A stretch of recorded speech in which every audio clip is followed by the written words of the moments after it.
నువ్వు తలుచుకుంటే ఏదో ఒకటి చేసి వచ్చేయగలవు బావా. ప్లీజ్ బావా. ఏంటొచ్చింది? నీతో మళ్ళీ మాట్లాడతా. బావా నేను చేస్తా మళ్ళీ. బాబు తింటారా?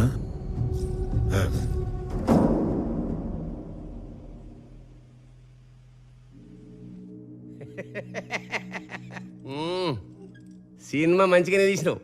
టైటిల్ ఏం పెట్టినావు? Bheemla Nayak brandy water. అర్రే పోయి పోయి పోలీసు వాళ్ళతో ఎందుకు పెట్టుకున్నావా? వాళ్ళు బయటికి మంచిగానే ఉంటారు, సెల్యూట్లు గిట్ట కొట్టుకుంటా. లోపల పోయినాకనే లాటి ఏడ పెడతారో తెలియదు. ఇగో సీఏకు ఫోన్ కొట్టు పట్టు. హలో. నమస్తే సార్. నమస్తే కోదండరామ్ సార్. మన పిల్లగాడు నాకున్నది ఒక్కరితే ఆడపిల్ల సార్, మగపిల్లాడు లేడు. మూడు